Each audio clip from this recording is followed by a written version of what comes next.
you're doing really, really well. I'm up in the Lake District for a few days with my mum. We are staying in this nice hotel on the shores of Ullswater, which is behind me, having such a nice time, although it's kind of impossible to do everything I want to do here. Obviously, I like swimming and we've got the lake right there. I packed my paddleboard, I packed my gravel bike, my hardtail. There's a swimming pool in there. I'm also running these days. So it's been a really nice mixture of super active stuff and then a bit of cultural stuff with mum. We're having a really, really good time. So today I'm heading off on what sounds like a bit of a classic gravel route. I found this in a little guidebook that I brought up here with me, but then I've adapted it to a version that I found on the Lakes Gravel Gang Commute. I think it's Lakes Gravel Gang. Anyway, I'll have a look and update this video if I got it wrong. But it is a loop that goes from Ullswater and Pooley Bridge up and over one of the fells on that side, and it comes down to a place called Huel, which is where I used to go on holiday growing up. We used to go and stay in a little self-catering cottage by Huel Hotel. It's really nice to come back here and explore this area a little bit more because when I was here as a child, I was quite small, didn't ride bikes. We just did a bit of walking and stuff. So nice to see it from another perspective. What else am I going to say? I don't know. I've got a pocket full of biscuits. I've got bikes to ride. I'm just having a really nice time. So let's head off and see what's in store.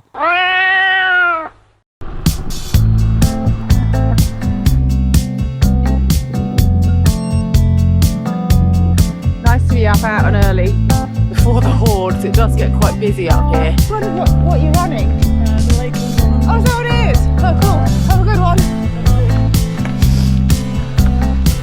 Oh, where am I going? Oh yeah, it is up here.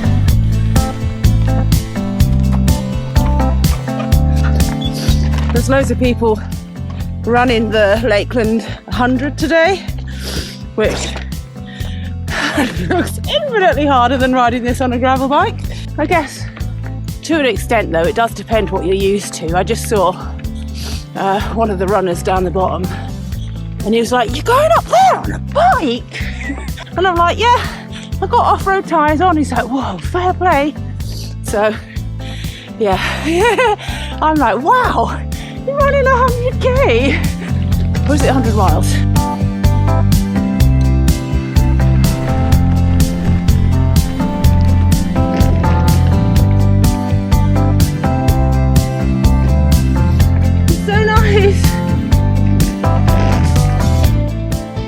All signposted. How good is that? Didn't even need the guidebook, although it gave me a little inspiration at home. Woo. What's really nice about this route is how accessible it is. You can start in lots of different points along it because it's circular, and you're very quickly up and out and away from everyone else, up on the fells, and that's exactly what I like, of course. Obviously there's more than one way to do it, but I would definitely recommend that you descend down to Huel rather than climb up because it really is a highlight of the route.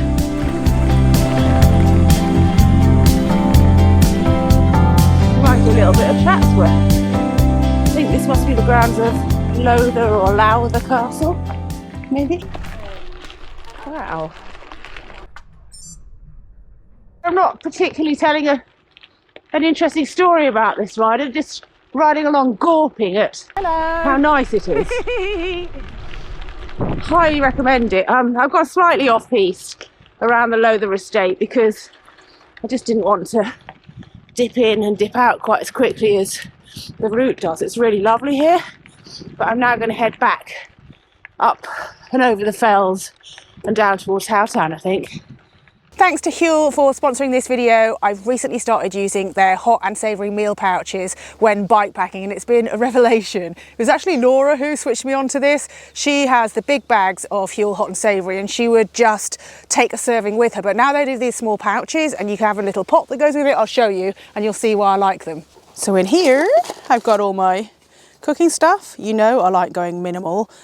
These are the meal pouches. There's 7 different varieties. Then I've got my little stove, cooking pot and gas. The only thing I'm not sure about is where my spork is because the kids had all my sporks out last weekend and I've not seen them since.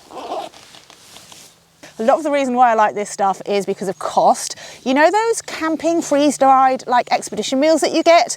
They're about £7. It is so expensive, whereas you can get these single serving meals for upwards of about £2.75. Another reason I like it is because you don't have to use a lot of fuel. You're not cooking stuff for a long time. You just boil the water and then pour it on top of your meal, leave it for 5 minutes and it's cooked. It also means you're not like boiling pasta then throwing water away. I'm having one of these for lunch, so let's prepare it.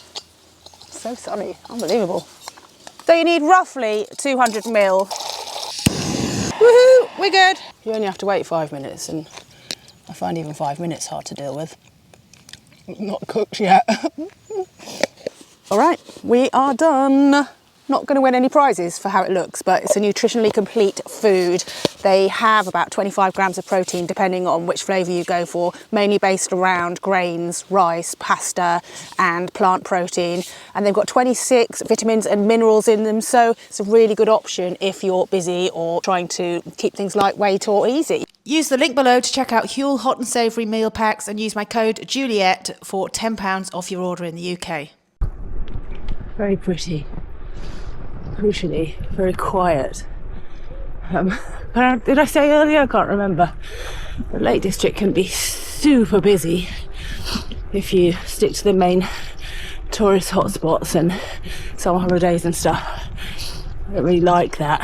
I get that everyone has a right to be here, obviously, but I much prefer to get away from all the crowds, and you can do that by running and cycling and getting up on top of the fells, and yeah, such a delight. Also, Ullswater, where we're staying, is a little quieter than, say, Windermere, so definitely like that. Oh, this is so lush. Yeah, exceptionally pretty.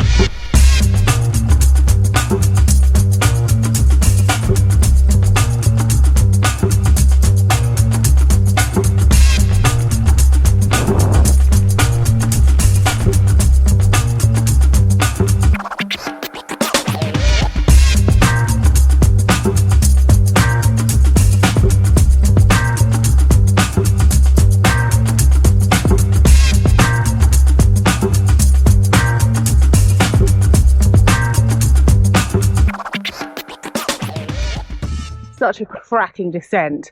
Probably more fun if you don't keep stopping and playing with your drone, but it's so beautiful and I just wanted to capture it all for you. Oh, I really love it here. I really love it here. One thing I've been thinking is I need to spend more time in the UK exploring all the bits I've not seen, because obviously there's so much and there's so many rides, and I love the water, I love the mountains, and I love the coast. So yeah, I do need to be more in England. I have considered just making 2026 a year of UK only travel, and just really making it my mission to explore everything. But then part of me thinks, what if I get invited on an amazing trip like to Sri Lanka or something again? And how am I going to say no to that? So we'll see.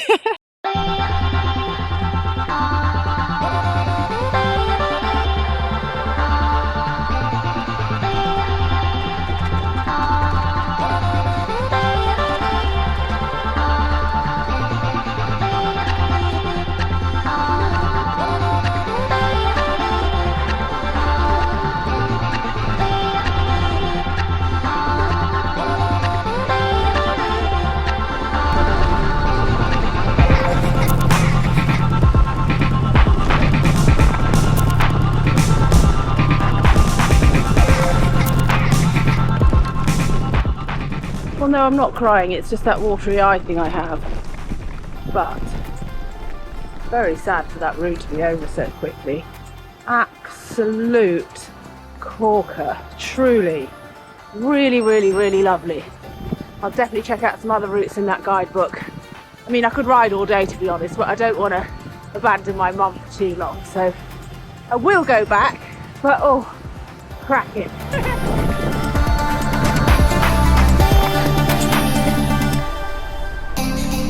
One of the runners just said, "Hello, Juliet."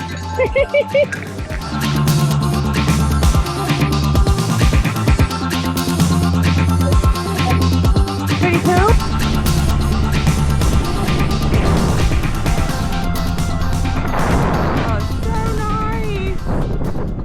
Well, that was an absolutely cracking couple of hours. Really enjoyed that route. And I finally got my bike set up a little bit better. Still need to do a little bit of tweaking with the saddle positioning, I think, just because this suspension fork has slightly lifted the front end up and changed the geometry a little bit.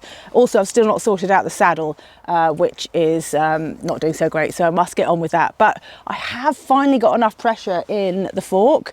We whacked a load more in, and now it's not bottoming out on all those rocky sections, but it is giving me a little bit of comfort on them as well, so that's pretty nice.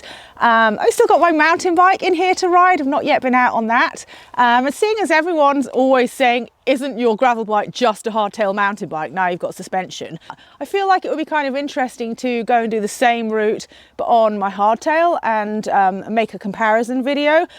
But I've only got limited time, so I don't want to waste the opportunity to do a different route on that.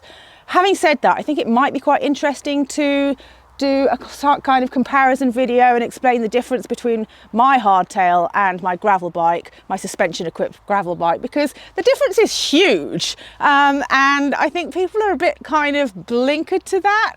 They just think suspension, gravel bike equals, I don't know, I don't get it, and I think it would be interesting to do a kind of comparison of the two. Also, I really like my hardtail and I want to show it to you. Anyway, I best get back to Mum. She is waiting for me in there, and then we're going to head into Keswick to meet a good friend of mine, so it should be a fun day. Hopefully I'll get back in the swimming pool later and do some more fun things around here. There's also quite a nice pizza place that I'm going to check out, and yeah, that's it from me. If you've got any other Lakeland tips, places I should ride or visit, then do let me know. It's been really fun so far, and I've not got a lot of time left, but maybe I could squeeze something in. So yeah, let me know in the comments, and yeah, give me a sub and a thumbs up. Thanks for watching. Bye.